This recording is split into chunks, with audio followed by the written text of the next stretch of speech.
Ramakrishna Hari Vitthal Keshav. Tight inner wearing हे स्त्री व पुरुषांमधील सध्याच्या स्त्री व पुरुषांमधील मुलं न होण्याचं कारण असू शकतं का, असा मनामध्ये प्रश्न निर्माण होतो आपल्या. साहजिकच आहे. सायंटिफिकली जरी प्रूव्हन नसलं तरी आपलं जे बॉडी टेम्परेचर आहे, लक्षात ठेवा, हे बॉडी टेम्परेचर हे एन्व्हायरमेंट टेम्परेचरपेक्षा सीझन वाईज बॉडी टेम्परेचर आपलं मेंटेन होत असतं. आणि बॉडी टेम्परेचर हे एन्व्हायरमेंटल टेम्परेचरपेक्षा जास्त राहण्याचा प्रयत्न करत असतं. एन्व्हायरमेंटल टेम्परेचर हे कमीत कमी साधारण बॉडी टेम्परेचरपेक्षा 3 ते 4 अंश सेल्सिअसनी कमी असावं, तरच म्हणजे रिप्रोडक्टिव्ह सिस्टीम, त्यातल्या त्यात पुरुषाच्या रिप्रोडक्टिव्ह सिस्टीम त्या ॲक्टिव्ह होतात. म्हणून तर लक्षात ठेवा, 12वीला क्वेश्चन येतो, scrotums are present in a male, scrotums are present outside the body of a human male, असा क्वेश्चन.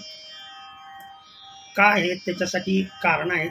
जनरली बॉडी टेम्परेचर जे आहे आपलं ते 37 अंश सेल्सिअसच्या आसपास, जसा कालावधी बदलेल, एन्व्हायरमेंटल टेम्परेचर बदलेल, तशा पद्धतीनं 1-2 अंशाचं व्हेरिएशन हे पुढे मागे होतं. परंतु हे व्हेरिएशन जरी बॉडी टेम्परेचरमध्ये झालं आणि आपण जर इनर वेअरिंग जर सुटेबल घालत असो तर आपणाला अपत्यप्राप्ती होण्याला काही अडचण येऊ शकत नाही. तुम्ही म्हणाल की सर हे तुम्ही काय कुठलं काढताय, कुठलं खेळ काढताय, ह्याला काय सायंटिफिक आधार आहे का? हे पहा, सायंटिफिक आधारच प्रत्येक गोष्टीला असावा आणि तो प्रूव्ड व्हावा असं काही नाही. असे भरपूर संकेत आहेत की जे सायंटिफिकल प्रूव्हन नसताना सुद्धा ते अस्तित्वात असतात. सायंटिफिकली प्रूव्हन करणं म्हणजे काय, प्रूव्ड करायचं म्हणजे काय. न्यूटनने, गॅलिलिओने जेव्हा त्यांच्या त्वरणाचे गुरुत्व बलाचे प्रयोग चालू केले त्यावेळी त्यांनी सांगितलं फोर्स ऑफ अट्रॅक्शन. जेव्हा सांगितलं तेव्हाच पासूनच अर्थाचा फोर्स ऑफ अट्रॅक्शन होता का, त्याच्या अगोदर नव्हता का? तर असं नाही, त्याच्या अगोदर सुद्धा त्याचं अस्तित्व होतं. सायंटिस्टनी फक्त काय केलं लक्षात ठेवा, साखर गोड असते एवढं वाक्य म्हटलं. याचा अर्थ सायंटिस्टनी म्हणण्यापूर्वी साखर कडू होते असा होत नाही. त्याच्यामुळं कोणताही इव्हिडन्स सपोर्ट जर सायंटिफिकली सपोर्ट नसेल तर त्याच्यामध्ये काही जुने आधार जर पाहिले, आपण जुनी परंपरा पाहिली आणि आताची परंपरा पाहिली तर तुमच्या असं लक्षात येईल, जुन्या काळी लोक अगदी देशी अन्न खाऊन भारतीय संस्कृतीमधला पेहरावा, अगदी इनर वेअरिंग जवळजवळ काही नव्हतंच, त्याला आलं. अंडरवेअर ज्या असायच्या पुरुषामध्ये, मला चांगलं आठवतं की आम्हाला 10वीपर्यंत फुल पॅन्ट नव्हतीच आणि टाईट तर अजिबातच नव्हती. खाकी पॅन्ट आणि पांढरा शर्ट हा आमचा पेहरावा असायचा. आणि आमचे वडील, आई, आजोबा हे सर्व वारकरी संप्रदायातले असल्यामुळे किंवा जुनी लोक तुम्ही पहा, धोतर नेसत होते. याचा अर्थ तुम्ही धोतर घाला असा होत नाही. परंतु कुठेतरी मनामध्ये ही शंका येऊन जाते की लोक असे कपडे का घालत होते. आणि त्यावेळेला त्यांना दवाखाने नसताना सुद्धा मुलांच्या बद्दल ऑपरेशन करावे लागायचे, मुलं बंद होण्यासाठी. आणि आता मुलं होण्यासाठी ऑपरेशन करावे लागतात. किती दुर्मिळ परिस्थिती आहे, म्हणजे एकमेकाच्या अगदी अपोजिट आहे. म्हणजे ह्याचा कुठंतरी आपण विचार करणं फार महत्त्वाचं आहे. टाईट इनर वेअरिंग दोन्हीमध्येही, अगदी पुरुषामध्ये आणि स्त्रियामध्ये. अगोदर the person which have penis म्हणजे मेलमध्ये जर विचार केला तर इनर टाईट वेअरिंग हे जनरली अबडॉमेनच्या खालच्या बाजूला पेल्विक कॅव्हिटी जिथे आहे तिथे, की जिथे रिप्रोडक्टिव्ह सिस्टीमचं स्थान आहे दोन्हीमध्ये, मेल आणि फिमेलमध्ये. मी सायंटिफिकली सर्व सांगतोय, काहीतरी कुठल्या तरी ऐकून बडबड करून हे मी शिकवतोय, लक्षात ठेवा. आणि गेली 40 वर्ष झालं मी शिकवतो. अनुभवाशिवाय मी कोणतीही गोष्ट बोलत नाहीये. परंतु जसजसा कालावधी अगदी 1985 पासून ते 2025 या कालावधीपर्यंत जर विचार केला तर लक्षात येईल की त्यावेळेला मुलं म्हणजे आमचा कालावधी आलं का लक्षात. आणखीन सुद्धा आमचा पेहरावा कसा येतो का, मस्तपैकी वारकरी संप्रदाय. याचा अर्थ पॅन्ट शर्ट घालू नये, तेवढ्या पुरतीच कामापुरती पॅन्ट शर्ट असावी, लक्षात ठेवा. ह्या टाईट वेअरिंगमुळं काय होतं की रिप्रोडक्टिव्ह सिस्टीमला म्हणजे टेम्परेचर बॉडी टेम्परेचरपेक्षा हायर होतं आणि त्याच्यावरती सदैव प्रेशर पडत असल्यामुळे स्पर्म जे आहे ते स्पर्म मोटॅलिटी आणि व्हायबिलिटी आणि स्पर्म काउंट कुठंतरी कमी होतोय असं मला वाटतं. की त्या टेम्परेचरला अगदी घट्ट कपडे घातल्यामुळं परिणाम असा होतोय, स्क्रॉटम हे बॉडीला क्लोजर ओढलं जातं आणि स्क्रॉटम हे बॉडीच्या जवळ खेचलं गेल्यामुळं बॉडी टेम्परेचर एवढंच त्याचं टेम्परेचर होतंय आणि त्या टेम्परेचरला स्पर्म फॉर्म होत नाहीत, मॅच्युअर होत नाहीत, त्यांची मोटॅलिटी वाढत नाही, म्हणजे मुवमेंट वाढत नाही आणि टिकून राहण्याची क्षमता. महत्त्वाची गोष्ट म्हणजे मी आतापर्यंत बऱ्याच त्यांच्या टेस्ट पाहिल्या तर व्हायबिलिटी अगदी 0 म्हटलं तरी चालेल.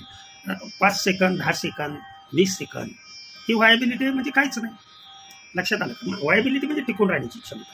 ही टिकून राहण्याची क्षमता कमीत कमी स्पर्मची ज्या वेळेला सर्व्हिक्स पार्टपर्यंत ते स्पर्म जातात तेव्हा त्यांना पुढे युटेरसमधून ट्रॅव्हलिंग करून फालोपियन ट्यूबपर्यंत जावे लागतात, की ज्या फालोपियन ट्यूबमधील अँपुला रिजनमध्ये on the 14th day of menstrual cycle फिमेलकडून यग आलेलं असतं. पण फिमेलचाही प्रॉब्लेम आहे. आता नीट लक्ष द्या मी काय म्हणतो. फिमेल तर त्याच्या पुढची निघाली. फिमेल ही inner wearing tight inner wearing थोडं आहे का फिमेलमध्ये, हां. आणि तसं मग ते पॅन्टी वगैरे ह्याचा विचारच करू नका. अलीकडं पातळ किंवा लुगडं हे जवळजवळ नाहीसच झाले बरं का. ती लेगीज आणि त्यातल्या त्यात आणखीन फिट लेगीज आलं का लक्षात. ते जे आतले इनर वेअरिंगचं जे आहे, आता वरती इनर वेअरिंगचं जर असेल तर रिस्पायरेटरी डिसऑर्डर हे होऊ शकतात, कारण त्यामुळं छातीवरती प्रेशर येऊ शकतं की जिथे लंग्स लोकेटेड असतात.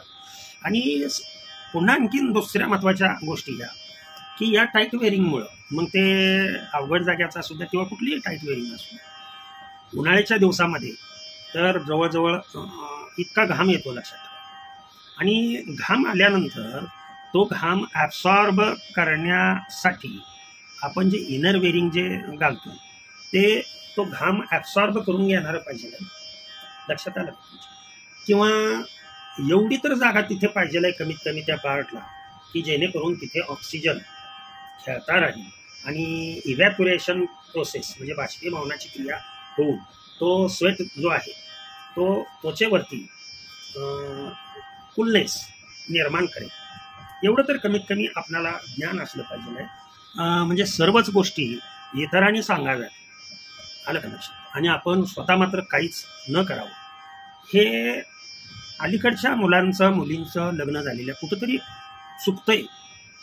फॅशन आणि फॅशन या संगतीमध्ये आजकालची तरुण पिढी गेल्यामुळं प्रॉब्लेम हा नपुसंकत्वेचा, स्पर्म काउंटचा किंवा PCOD सारखे प्रॉब्लेम, PCOS सारखे प्रॉब्लेम.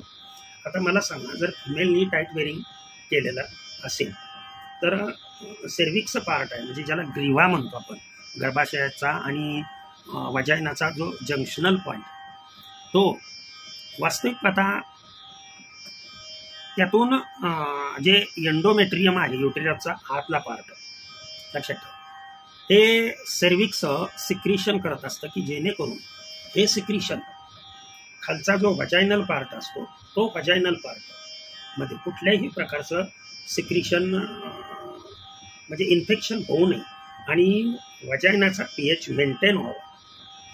कारण ड्युरिंग कॉप्युलेशन म्हणजे दोघेजण जेव्हा एकत्रित येतात तेव्हा स्पर्म या पार्टमध्येच टाकले जातात आणि ते सिक्रिशन लक्षात ठेवा ते सिक्रिशन थ्रू द व्हाजायना बाहेर पडायच्या ऐवजी त्याच्यावरती प्रेशर आल्यामुळं ते एंडोमॅट्रायसिसमधून बॅक अगदी ओव्हरीपर्यंत अंडाशयापर्यंत जर ते सिक्रिशन जात असेल तर का तुमची फालोपियन ट्यूब ब्लॉक होणार नाही. फालोपियन ट्यूब जर ब्लॉक झाली तुम्हाला मेन्शुरल सायकल येऊन सुद्धा उपयोग नाही.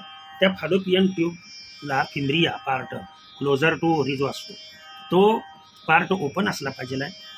हेच जेव्हा 14व्या दिवशी बाहेर पडतं तेव्हा त्या पार्टमधून त्या ॲम्पोला रिजनपर्यंत आणलं जातं आणि इकडून स्पर्म ट्रॅव्हलिंग होतात सर्विक्स पार्टपर्यंत ठेवल्यानंतर so many chemical substances secreted by endometrium म्हणजे युटेरसचं आतलं सर्वात आतलं जे याच्याकडून सो मेनी स्पर्मला डाईड केले जातात मारले जातात.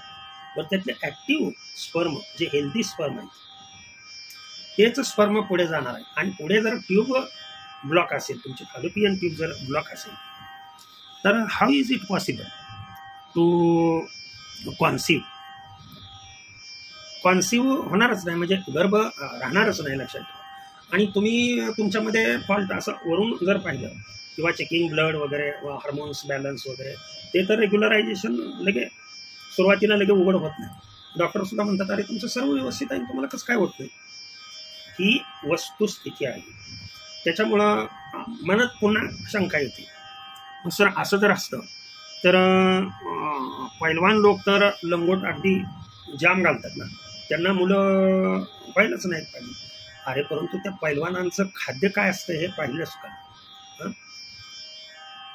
तुम्ही जर तुमचं खाद्य आणि पैलवानांचं खाद्य जर बघितलं काय तर याच्यामध्ये जमीन आसमानचा फरक. पैलवान बदामाशिवाय दुसरं काय खात नाही दूध पिण्याशिवाय दुसरं काय करत नाही. एका वेळेला जेवायला बसले तर अर्धा kilo mutton at a time ते खातात. आपणाला 2 काकडे पीस टाकल्यानंतर बस बस बस बस बस आपली अवस्था ही आपणाला फक्त पाणीपुरी आपलं खाद्य म्हणजे काय पाणीपुरी. हे जे खाद्यामध्ये अजिबात थोडाही न्यूट्रियंट्स किंवा इसेन्शियल सबस्टन्स असतील मग ते सेलेनियम असेल किंवा झिंक असेल कॉपर असेल यासारखे जे पदार्थ आहेत इसेन्शियल ते पदार्थ आपणाला आपल्या खाण्यामध्ये मिळत नाही. ह्या विषयावर भरपूर आपण बोलू शकतो. हा एक किरकोळ व्हिडिओ मी सर्वांना फक्त सावध करण्यासाठी कमीत कमी आतापर्यंत झालेली चूक तरी होऊ देऊ नका. इथे महत्त्वाची गोष्ट विश्वास आणि श्रद्धा लक्षात ठेवा. विश्वास हा पुरुष आहे श्रद्धा ही स्त्री आहे. आणि जेव्हा हे दोघे जण एकत्रित येतात म्हणजे या दोघांचा भगवंतावर विश्वास असतो त्यावेळेला ज्ञानरूपी अपत्याची प्राप्ती होत असते. मग तुमचा इथं विश्वास आणि श्रद्धा ही भगवंतावर तर नाहीतच परंतु समोरची व्यक्ती आपल्याला ज्ञान सांगते. आपल्याकडची तर गुणवत्ता आहे का ज्ञान ऐकून घेण्याची हे काहीतरी सांगणं हे माझं कार्य ऐकायचं का नाही ऐकायचं. कमीत कमी एक 12 तास किंवा 8 तासाचा कालावधी तर स्त्रियांनी विदाऊट इनर वेअरिंग राहिलं पाहिजे की जेणेकरून तिथे म्हणजे नेहमीच टाईटनेस जर असेल तर किती अवघड गोष्टी आहेत ते पहा. मी सर्व काही एका व्हिडिओमध्ये सांगू शकत नाही लक्षात ठेवा. आणि आपल्या खाण्यामध्ये जर न्यूट्रियंट्स जर व्यवस्थित नसतील आणि हे इनर वेअरिंग जर टाईट असेल तर आपण कुठेही कसेही उपचार जरी केले लक्षात ठेवा तर तुम्हाला म्हणजे माझा व्ह्यू सांगतो अपत्य होण्यासाठी फार कष्ट घ्यावे लागतील. सत्य बोले माझी वाचा, प्रसाद हाची सद्गुरूंचा. आलं का लक्षात? जे भगवंतानी ज्ञान दिलं ते मी तुम्हाला तुमच्यापर्यंत आणून मी निमित्त आहे, माझं काही नाही, सर्व त्याचं आहे आणि त्यांच्यावर माझा पूर्ण विश्वास आहे. ते जे संदेश देतात त्या पद्धतीनं तुमच्यापर्यंत आणून पोहोचवण्याचं कार्य हे मी करत असतो. झालेली सेवा, त्यांनीच दिलेलं ज्ञान त्यांच्या चरणी अर्पण करतो आणि सेवेला पूर्ण करतो. पुंडलिक वरदार विठ्ठल श्री ज्ञानदेव तुकाराम, पंढरीनाथ भगवान की जय. अवधूत चिंतन श्री गुरुदेव दत्त, श्री स्वामी समर्थ योगीराज हरिहर महाराज की जय. विठ्ठल विठ्ठल विठ्ठल विठ्ठल विठ्ठल.